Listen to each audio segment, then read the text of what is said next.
사도신경 하심으로 우리의 신앙을 하나님 앞에 고백합니다. 나는 전능하신 아버지 하나님, 천지의 창조주를 믿습니다. 나는 그의 유일하신 아들 우리 주 예수 그리스도를 믿습니다.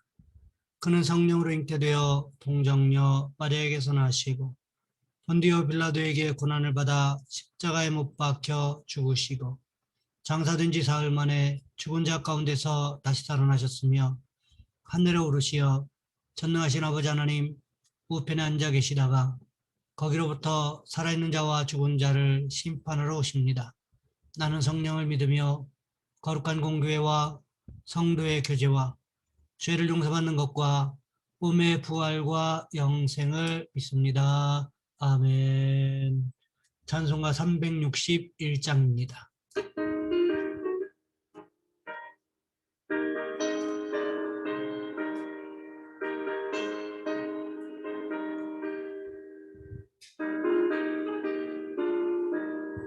기도하는 이 시간 주께 무릎 꿇고 우리 구세주 앞에 다 나아가네.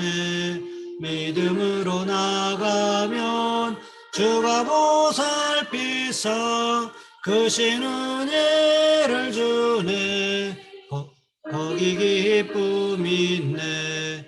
기도 시간에 복을 주시네.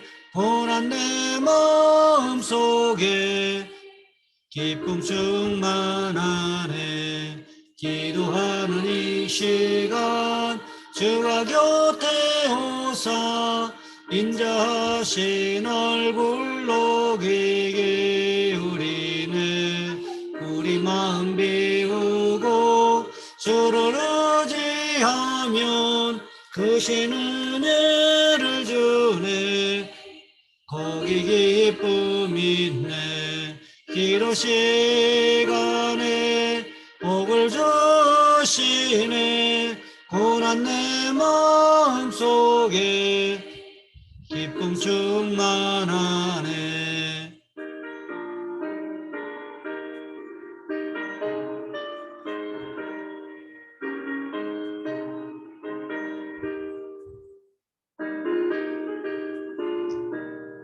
기도하는 이 시간 주께 엎드려서 은밀하게 구할 때 곧 응답받네.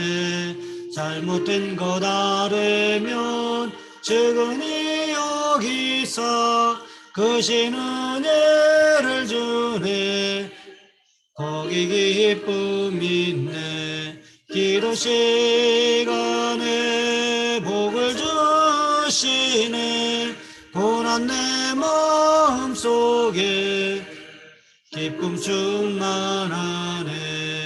기도하는 이 시간 주를 의지하고 크신 은혜 구하면 꼭 받으리라.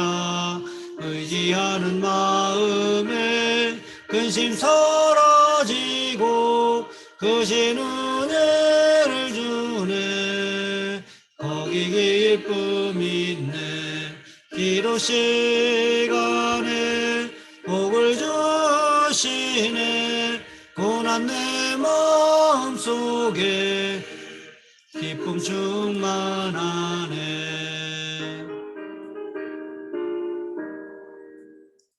오늘 말씀 열왕기하 4장에서 보겠습니다. 열왕기하 4장 38절로 44절까지 말씀입니다.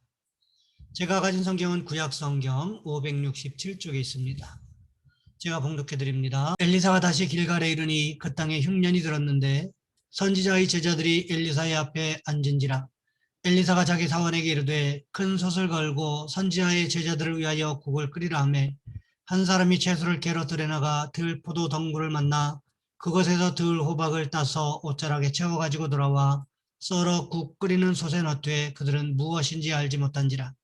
이에 퍼다가 무리에게 주어 먹게 하였더니 무리가 국을 먹다가 그들이 외쳐 이르되 하나님의 사람이여 솥에 죽음의 독이 있나이다 하고 능히 먹지 못하는지라.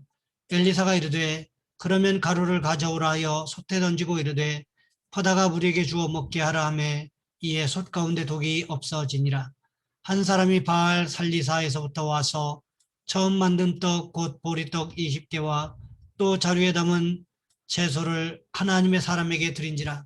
그가 이르되 무리에게 주어 먹게 하라. 그 사환이 이르되 내가 어찌 이것을 100명에게 주겠나이까 하나 엘리사는 또 이르되 무리에게 주어 먹게 하라. 여호와의 말씀이 그들이 먹고 남으리라 하셨느니라. 그가 그들 앞에 주었더니 여호와께서 말씀하신 대로 먹고 남았더라. 아멘. 오늘 본문의 말씀을 가지고 두 가지 기적이라는 제목으로 함께 말씀을 살펴보겠습니다. 평생 성경을 붓으로 써서 말씀과 동행하며 하나님의 은혜를 체험하고 있는 박재현이라는 작가가 있습니다. 구약 39권을 13살부터 37년간 붓으로 써서 5,300여 장에 달하는 성경을 썼는데 쌓아놓은 높이가 4m라고 합니다. 그가 평생 말씀을 쓰게 된 배경은 이렇습니다. 어린 시절 아버지가 가정을 돌보지 않고 방탕한 삶을 살았기 때문에 엄마가 집을 나가셨어요. 그때 나이 7살입니다. 7살에 혼자 버려졌을 때 어느 날 교회 종소리를 듣고 교회를 가게 됩니다. 거기서 친구가 성경을 주는데 그 성경을 받고 너무 감동해서 일주일 동안 말씀을 읽다가 은혜를 받았습니다. 자기는 아직까지 아버지의 사랑을 느끼지 못했는데 하나님 아버지의 사랑을 느끼게 되었어요. 아, 나를 진정 사랑해 주시는 아버지가 바로 여기 계시는구나. 어떻게 내가 아버지의 사랑에 보답할까? 그래서 하나님 아버지의 사랑에 감사하며 성경을 붓글씨로 써나가기 시작했어요. 할아버지에게 배운 서예 실력으로 13살 때부터 성경을 써나갑니다.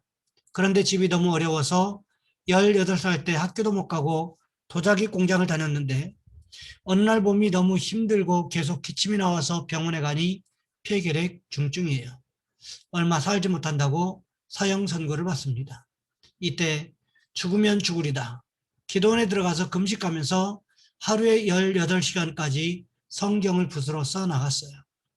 그렇게 성경을 쓰는 동안에 놀라운 기적이 일어났습니다. 곧 죽는다는 그가 성경을 쓰면 쓸수록 자꾸 새 힘이 나요. 말씀을 쓸 때 예수의 피가 또 적시고 또 적시고 또 적셔서 병원에 가서 조사해 보니 병이 깨끗이 나음받았어요.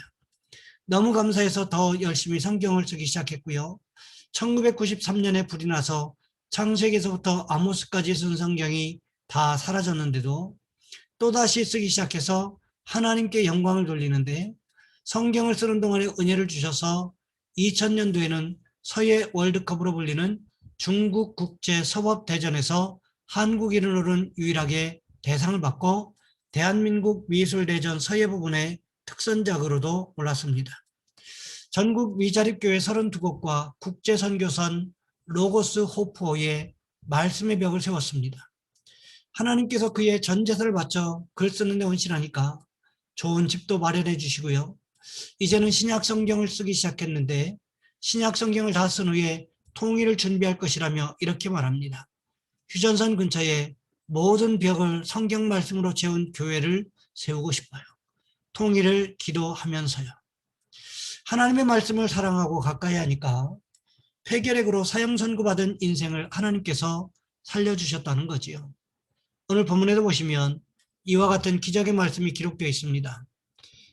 엘리사 선지자가 살던 시대에 엘리사가 길갈에 갔습니다. 그 땅 즉 길갈에 가뭄이 들었습니다. 그러니 먹고 살기가 얼마나 힘들었겠습니까?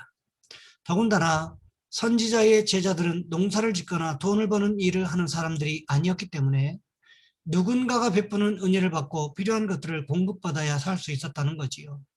그런데 가뭄이 들고 흉년이 들으니 어떻게 되었을까요? 당연히 누군가에게 은혜 받는다고 하는 것이 지극히 어려운 일이 되었고 누군가에게 필요한 것을 공급받는다고 하는 것은 불가능한 일이 되었습니다. 그러니 얼마나 힘들고 어려운 삶을 살아가고 있었겠습니까? 그때 오늘 본문 38절 하반절 말씀해 보시면 엘리사 선지자가 자기 사환 게하시에게 이렇게 말하고 있습니다. 큰 솥을 걸고 선지자의 제자들을 위하여 국을 끓이라. 생각해 보세요. 국이라고 하는 것이 큰 솥을 걸고 물만 가득 채우고 불만 지핀다고 해서 자동적으로 생기는 것입니까? 그렇지 않지요. 어떻게 합니까? 국을 끓일 수 있는 거리를 넣어야 되지 않겠습니까? 그것이 무엇이든지 간에 그때 한 사람이 채소라도 넣어야 되겠다는 생각을 했던 것 같습니다. 들로 나가서 채소를 캐러 갔는데 마침 들포도 덩굴을 만나게 되었다는 거지요. 무슨 생각이 들었을까요? 이게 웬 횡재냐? 이런 생각이 들었을 것입니다. 평상시에 보이지 않던 들포도 덩굴도 보이죠. 그 덩굴을 따라갔더니 세상에 들호박, 즉 누가 심어놓았는지 모르는 호박이 주렁주렁 매달려 있는 것 아니겠습니까? 그래서 이 사람이 호박이라도 넣고 국을 끓이면 좋겠다고 생각해서 호박을 잔뜩 따가지고 돌아왔습니다. 선지자의 제자들이 있는 곳에 호박을 따가지고 돌아오니 환호성이 이어지지 않았겠습니까? 선지자의 제자들이 신나게 덜 호박을 큰 솥에 썰어 넣기 시작했습니다. 끓이고 나니까 국 냄새도 그럴듯합니다.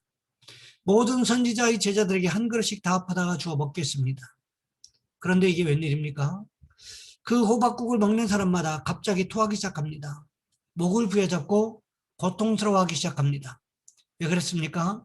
오늘 보면 40절 말씀을 보시면 이렇게 기록하고 있습니다. 이에 퍼다가 무리에게 주어 먹게 하였더니 무리가 국을 먹다가 그들이 외쳐 이르되 하나님의 사람이여 솥에 죽음의 독이 있나이다 하고 능히 먹지 못하는지라. 배는 고픈데 호박국을 먹으면 고통스럽고 어떻게 할 방법이 없었다는 거지요. 그때 한 사람은 솥에 죽음의 독이 있다고까지 했습니다. 그러자 엘리사 선지자가 어떻게 했습니까? 오늘 보면 41절 말씀해 보시면 이렇게 기록하고 있습니다. 엘리사가 이르되 그러면 가루를 가져오라 하여 솥에 던지고 이르되 퍼다가 무리에게 주어 먹게 하라 하며 이에 솥 가운데 독이 없어지니라. 엘리사가 가루를 가져다가 솥에 넣으니까 독이 없어져서 배부르게 먹었다는 거지요. 가루의 능력이 있어서 그랬을까요? 물론 그랬을 수도 있지만 이것은 엘리사의 기도의 능력이었다는 거지요. 이와 비슷한 말씀이 바로 마라의 쓴물 사건 아닙니까? 이스라엘 백성들이 출애굽 이후에 수르 광야에 들어갔을 때 물이 떨어졌습니다. 마침 우물을 발견하게 되었고 사람들이 미친 듯이 달려가서 물을 손으로 퍼서 먹기 시작했습니다. 그런데 그 사람들이 너무나 고통스러워합니다. 왜요? 그 물이 정상적인 물이 아닌 마라, 즉 쓴물이었기 때문에 그러했다는 것입니다. 그때 모세가 하나님 앞에 기도했습니다. 그러자 하나님께서 한 나무를 지목하셨고 그 나뭇가지를 마라의 쓴물에 넣었을 때 단물이 되어 모든 백성들이 마음 놓고 마셨다는 거지요. 우리 인생도 이러할 수 있다는 것입니다. 우리 안에 독을 품은 말이 독을 품은 습성이 있을 수가 있다는 것입니다. 그것이 다른 사람도 해칠 수 있지만 나도 해칠 수가 있다는 거지요. 그런데 그것을 가지고 우리는 잘 몰라요. 그런데 그것을 가지고 있는 우리는 잘 몰라요. 우리 주변에 있는 사람들이 더 잘 알고 있는 경우들도 분명히 있다는 거지요. 하지만 문제는 우리 스스로 독이 있다는 것을 알고 있다고 해도 고칠 수 있는 능력이 없다는 거지요. 누가 고칠 수 있습니까? 우리 주님이 고치실 수 있다는 것입니다. 우리의 마음의 질병, 영혼의 질병은 사람이 고치는 것이 아닙니다. 의사가 고치는 것이 아닙니다. 누가 고칩니까? 우리 주님 예수님만이 고치실 수 있다는 거지요. 오늘 본문이 바로 그것을 보여주고 있다는 것입니다. 큰 솥에 호박을 썰어 넣을 때만 해도 독이 있는 줄 몰랐습니다. 그런데 국을 끓이고 나니 독이 있다라는 거지요. 어느 누구도 이 국을 고칠 수가 없었습니다. 그때 누가 고쳤습니까? 엘리사 선지자가 고쳤습니다. 엘리사 선지자의 능력이었습니까? 그렇지 않습니다. 하나님의 능력이었다는 거지요. 그러니 우리도 하나님의 능력을 힘입어 우리의 마음을, 우리의 영혼을 고침받아야 되는 줄 믿습니다. 바라기는 오늘 본문의 말씀처럼 하나님의 능력으로 치유받는 기적을 체험하는 저와 여러분 우리 모두가 되시기를 주님의 이름으로 부탁을 드립니다. 이 시간 우리 한 목소리 함께 기도합니다. 하나님, 하나님의 능력으로 우리의 마음이, 우리의 삶이 치유받는 기적을 체험할 수 있도록 도와주옵소서. 또한 기도하실 것은 기저질환으로 인하여 고생하는 성도들을 위해, 성도들의 건강을 위해서 이 시간 우리 한 목소리 함께 기도합니다. 주여, 사랑의 하나님, 우리를 도와주시기를 원합니다.